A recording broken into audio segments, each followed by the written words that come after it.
die make your choice. There's something that we're not seeing. You did this. Open the door! There's nowhere to go! Where is he?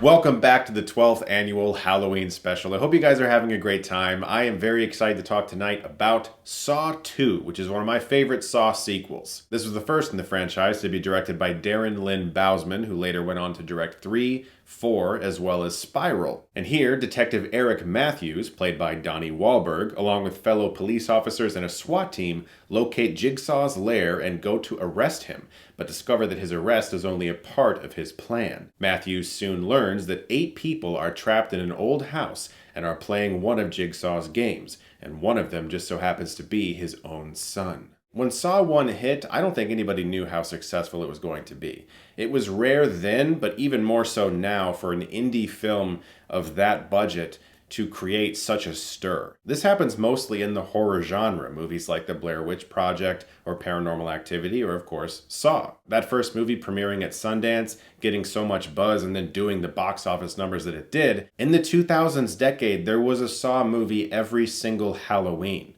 They churned these movies out, and they all made a shit ton of money. There were certain films that had a reputation, and when I was a young Jehovah's Witness and very conditioned to believe certain things, there were movies like The Exorcist or The Omen that you couldn't even touch them. Like, if you were to touch those VHSs at Blockbuster, you could take demons home with you. Like, it was that serious. And Saw was one of those movies that I heard about, and instantly the reputation of the film just built and built.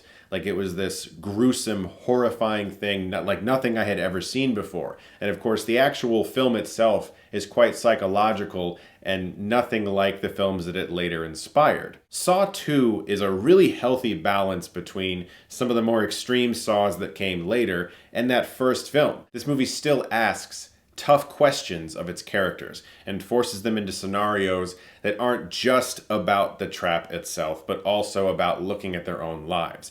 All of the films do that on paper, technically.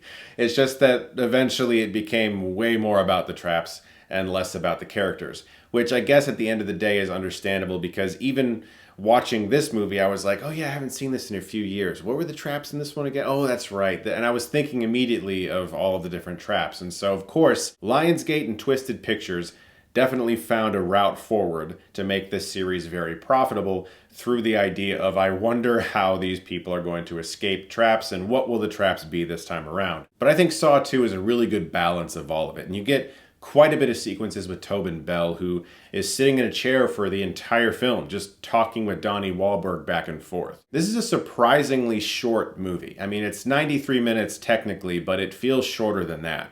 And it's not just because of the hyperactive editing. It's got a blindingly fast pace, and it takes place essentially in 2 locations, really. You have Jigsaw's lair and this old house. The entire film was actually shot on one soundstage, which makes perfect sense because you're basically cutting back and forth between these dual locations. Whenever the victim's predicament seems to be running out of steam in the moment, you can cut right back to Donnie Wahlberg and his conversation with Jigsaw. And so the movie just flies by. Now, I do want to talk about a few spoilers going forward, so if you've never seen the film, that's your warning. All these movies have a twist at the end, where you get like this massive flashback that essentially re-explains the entire movie to you very quickly. Sometimes that can be a bit too much to handle, and you're like, yeah, I know, I just saw that like 5 minutes ago. Why are you reminding me that that happened? The idea is that you're supposed to recontextualize the movie, look at all the events you already saw, and then see them again through a new lens. But this movie's twist is one of my favorites of the entire franchise, and it's very simple, and maybe that's why, but Detective Matthews is watching these camera feeds that are showing his son as well as these other victims in this house. And he's constantly trying to get Jigsaw to tell him where his son is.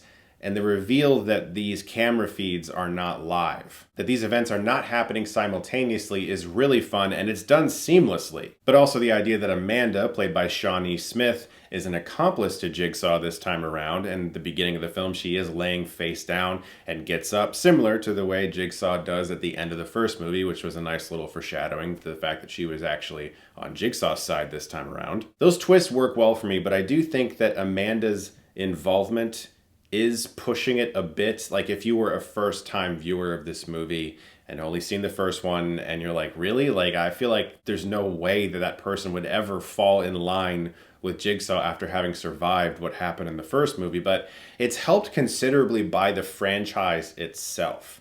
Having seen so many movies with Amanda's involvement, going back to this one, it feels kind of quaint. And it was one of those twists that I didn't necessarily adore the first time I saw the movie, but over the years, the other films have found ways to make it feel more right. Which I guess isn't entirely fair that I give this movie credit for something that didn't necessarily work for me on first viewing, just because it works better later. It's kind of like a TV show where a character is introduced and you're like, I don't know how I feel about this person.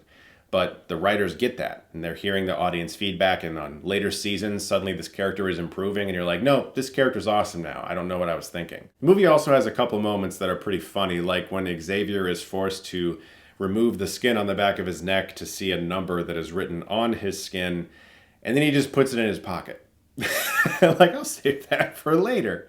It's like in Batman Mask of the Phantasm when Joker accidentally takes a piece off of that robot's face and then puts it in his pocket. Isn't Hazel here a cutie? True, she's a real homebody, but you can't help who you fall in love with. Ooh. There's also some things involving the traps that aren't really focused on in the movie. You just kind of have to be paying attention. Like, for instance, on the razor box trap, there is a key and padlock on it. Like, if she had just been like, I'm going to examine this before sticking my hands into it, she would have found the key. But I think Jigsaw knew better. And someone who I don't think gets enough credit is Donnie Wahlberg. I think he's damn good in this movie. The first time I ever saw him was in Sixth Sense, and he obviously transformed himself for a very brief role in that film. And here he's bulked up again, but his character is mostly defined by, where is my son? I will kill you if you don't tell me where he is.